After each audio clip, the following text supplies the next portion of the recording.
Hello. Welcome to the Dozing Off podcast.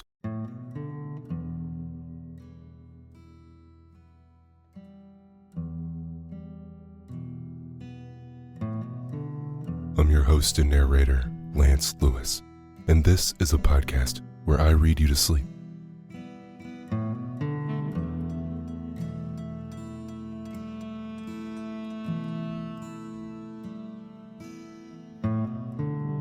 I'll narrate short stories and classic literature in this deep and relaxing tone to allow you to put your overactive mind at ease and doze off.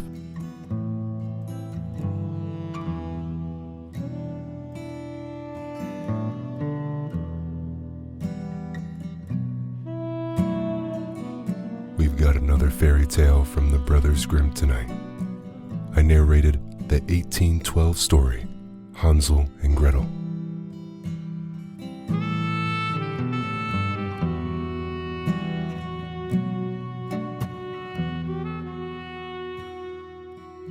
Whether this is your first time listening to Dozing Off or you listen every night, I appreciate you so much for being a part of this community. And here we go.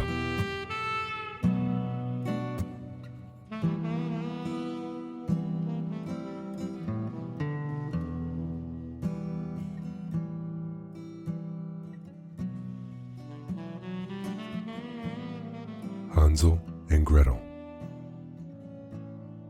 Hard by a great forest dwelt a poor woodcutter with his wife and his 2 children. The boy was named Hansel and the girl Gretel. He had little to bite and to break, and once when great scarcity fell on the land, he could no longer procure daily bread. Now, when he thought over this by night in his bed and tossed about in his anxiety, he groaned and said to his wife, "What is to become of us? How are we to feed our poor children when we no longer have anything for ourselves?" "I'll tell you what, husband," answered the woman. "Early tomorrow morning, we will take the children out into the forest to where it is thickest. There we will light a fire for them and give each of them 1 piece of bread more, and then we will go to our work and leave them alone. They will not find the right way home again, and we shall be rid of them." "No, wife," said the man, "I will not do that. How can I bear to leave my children alone in the forest? The wild animals would soon come and tear them to pieces." "Oh, thou fool," said she, "then we must all 4 die of hunger. Thou mayest as well plane the planks of our coffins." And she left him no peace until he consented. "But I feel very sorry for the poor children all the same," said the man. The 2 children had also not been able to sleep for hunger, and had heard what their stepmother had said to their father. Gretel wept bitter tears and said to Hansel, "Now all is over with us." "Be quiet, Gretel," said Hansel. "Do not distress thyself. I will soon find a way to help us." And when the old folks had fallen asleep, he got up, put on his little coat, opened the door below, and crept outside. The moon shone brightly, and the white pebbles which lay in front of the house glittered like real silver pennies.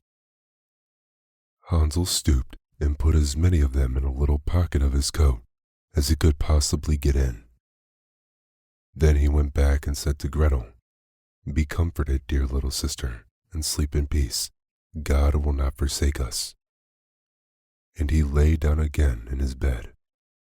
When day dawned, but before the sun had risen, the woman came and awoke the 2 children, saying, "Get up, you sluggards. We are going into the forest to fetch wood."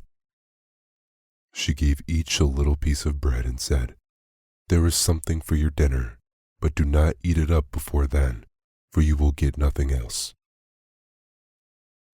Gretel took the bread under her apron, as Hansel had the stones in his pocket. Then they all set out together on the way to the forest. When they had walked a short time, Hansel stood still and peeped back at the house, and did so again and again. His father said, "Hansel, what art thou looking at there staying behind for? Mind what thou art about, and do not forget how to use thy legs." "Ah, father," said Hansel, "I am looking at my little white cat, which is sitting upon the roof and wants to say goodbye to me." The wife said, "Fool, that is not thy little cat. That is the morning sun which is shining on the chimneys."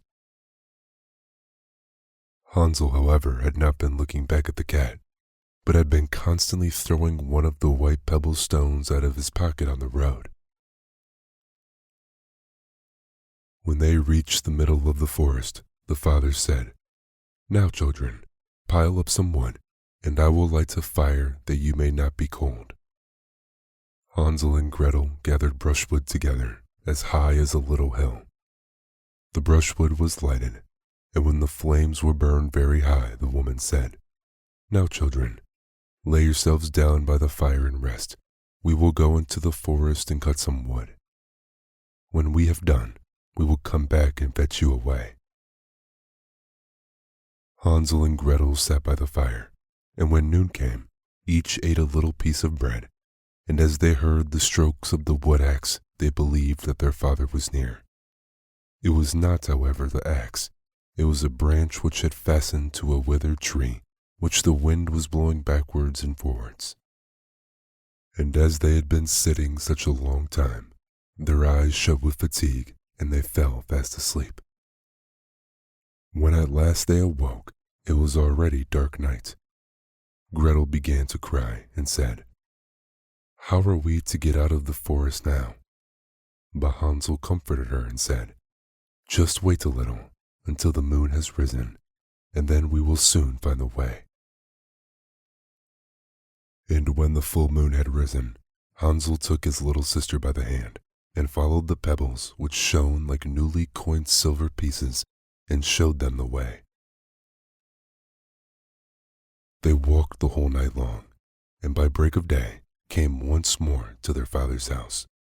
They knocked at the door, and when the woman opened it and saw that it was Hansel and Gretel, she said, "You naughty children, why have you slept so long in the forest? We thought you were never coming back at all." The father, however, rejoiced, for it had cut him to the heart to leave them behind alone. Not long afterwards, there was once more great scarcity in all parts, and the children heard their mother saying at night to their father, "Everything is eaten again. We have 1/2 loaf left, and after that there is an end. The children must go. We will take them further into the wood, so that they will not find their way out again. There is no other means of saving ourselves." The man's heart was heavy, and he thought it would be better for thee to share the last mouthful with thy children. The woman, however, would listen to nothing that he had to say, but scolded him and reproached him. He who says A must say B, likewise, and as he had yielded the first time, he had to do so a second time also. The children were, however, still awake and had heard the conversation. When the old folks were asleep, Hansel again got up and wanted to go out and pick up pebbles as he had done before, but the woman had locked the door, and Hansel could not get out. Nevertheless, he comforted his little sister and said, "Do not cry, Gretel. Go to sleep quietly. The good God will help us." Early in the morning came the woman and took the children out of their beds. Their bit of bread was given to them, but it was still smaller than the time before.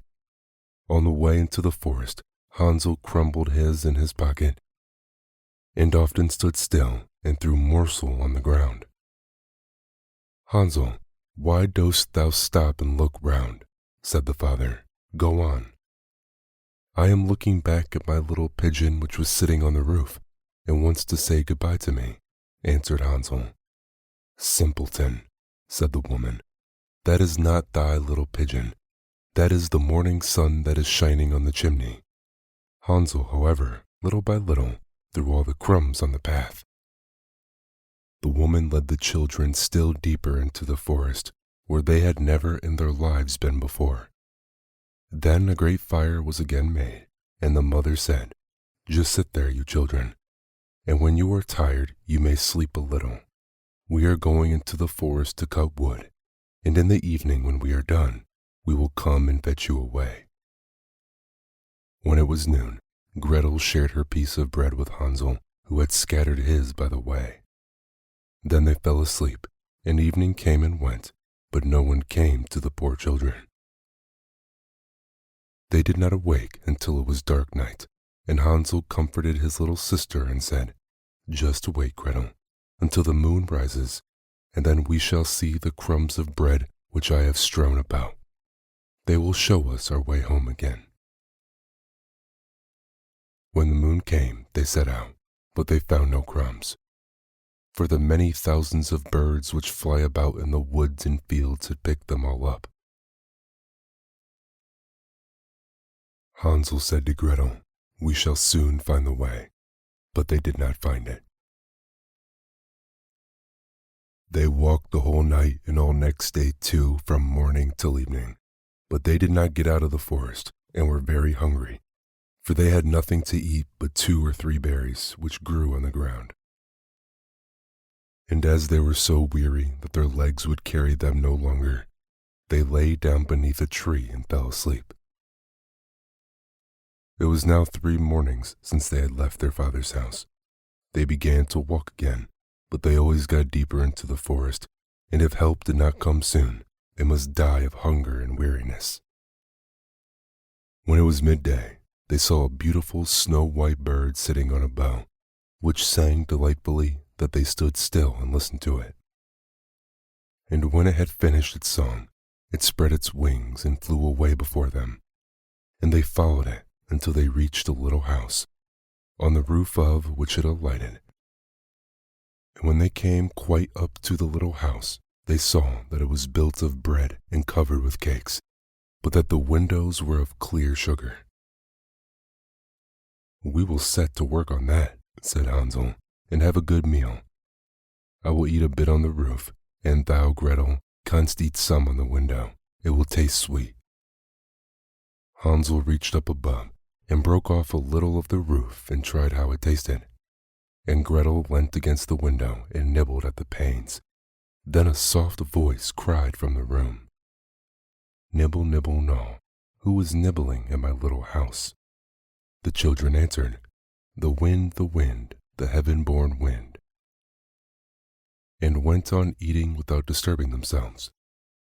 Hansel, who thought the roof tasted very nice, tore down a great piece of it, and Gretel pushed out the window of one round window pane, sat down, and enjoyed herself with it. Suddenly the door opened, and a very, very old woman, who supported herself on crutches, came creeping out. Hansel and Gretel were so terribly frightened that they let fall what they had in their hands. The old woman, however, nodded her head and said, "Oh, you dear children, who has brought you here?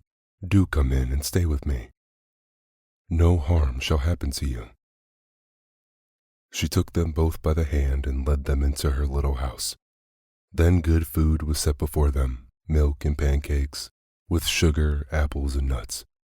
Afterwards, 2 pretty little beds were covered with clean white linen, and Hansel and Gretel lay down in them and thought they were in heaven. The old woman had only pretended to be so kind. She was in reality a wicked witch who lay in wait for children, and had only built the little house of bread in order to entice them there. When a child fell into her power, she killed it, cooked and ate it, and that was the feast day with her. Witches have red eyes and cannot see far, but they have a keen scent like the beasts, and are aware when human beings draw near. When Hansel and Gretel came into her neighborhood, she laughed maliciously and said mockingly, "I have them. They shall not escape me again." Early in the morning, before the children were awake, she was already up, and when she saw both of them sleeping and looking so pretty, with their plump red cheeks, she muttered to herself, That will be a dainty mouthful." Then she seized Hansel with her shriveled hand, carried him to a little stable, and shut him in the grated door. He might scream as he liked, that was of no use. Then she went to Gretel, shook her till she awoke, and cried, "Get up, lazy thing, fetch some water, and cook something good for thy brother. He is in the stable outside, and is to be made fat. When he is fat, I will eat him." Gretel began to weep bitterly, but it was all in vain. She was forced to do what the wicked witch ordered her. And now, the best food was cooked for poor Hansel, but Gretel got nothing but crab shells. Every morning the woman crept to the little stable and cried, "Hansel, stretch out thy finger, that I might feel if thou wilt soon be fat." Hansel, however, stretched out a little bone to her, and the old woman, who had dim eyes, could not see it, and thought it was Hansel's finger, and was astonished that there was no way of fattening him. When 4 weeks had gone by, and Hansel still continued thin, she was seized with impatience and would not wait any longer. "Hola, Gretel," she cried to the girl. "Be active and bring some water. Let Hansel be fat or lean. Tomorrow I will kill him and cook him." Ah, how the poor little sister did lament when she had to fetch the water, and how her tears did flow down over her cheeks. "Dear God, do help us," she cried. "If the wild beasts in the forest had but devoured us, we should at any rate have died together." "Just keep thy noise to thyself," said the old woman. "All that won't help thee at all." Early in the morning, Gretel had to go out and hang up the cauldron with the water and light the fire. "We will bake first," said the old woman. "I have already heated the oven and kneaded the dough." She pushed poor Gretel out of the oven, from which flames of fire were already darting. "Creep in," said the witch, "and see if it is properly heated, so that we can shut the bread in." And when once Gretel was inside, she intended to shut the oven and let her bake in it, and then she would eat her too. But Gretel saw what she had in her mind, and said, "I do not know how I am to do it. How do you get in?" "Silly goose," said the old woman. "The door is big enough. Just look, I can get in myself." And she crept up and thrust her head into the oven. Then Gretel gave her a push, and that drove her far into it, and shut the iron door, and fastened the bolt. Oh, then she began to howl quite horribly, but Gretel ran away, and the godless witch was miserably burnt to death. Gretel, however, ran like lightning to Hansel, opened his little stable, and cried, "Hansel, we are saved. The old witch is dead." Then Hansel sprang out like a bird from its cage when the door is opened for it. How they did rejoice and embrace each other, and dance about and kiss each other. And as they had no longer any need to fear her, they went into the witch's house, and in every corner there stood chests full of pearls and jewels. "These are far better than pebbles," said Hansel, and thrust into his pockets whatever could be got in. And Gretel said, "I too will take something home with me," and filled her pinafore full. "But now we will go away," said Hansel, "that we may get out of the witch's forest." When they had walked for 2 hours, they came to a great piece of water. "We cannot get over," said Hansel.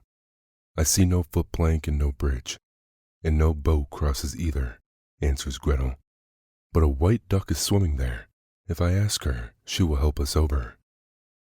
Then she cried, little duck, dost thou see? Hansel and Gretel are waiting for thee. There's never a plank or bridge in sight. Take us across on thy back so white." The duck came to them, and Hansel seated himself on its back and told his sister to sit by him. "No," replied Gretel, "that will be too heavy for the little duck. She shall take us across one after the other." The good little duck did so, and when they were once safely across and had walked for a short time, the forest seemed to be more and more familiar to them, and at length they saw from afar their father's house. Then they began to run, rushed into the parlor, and threw themselves into their father's arms. The man had not known one happy hour since he had left the children in the forest. The woman, however, was dead. Gretel emptied her pinafore until pearls and precious stones ran about the room, and Hansel threw one handful after another out of his pocket to add to them. Then all anxiety was at an end, and they lived together in perfect happiness. My tale is done. There runs a mouse, whosoever catches it may make himself a big fur cup out of it.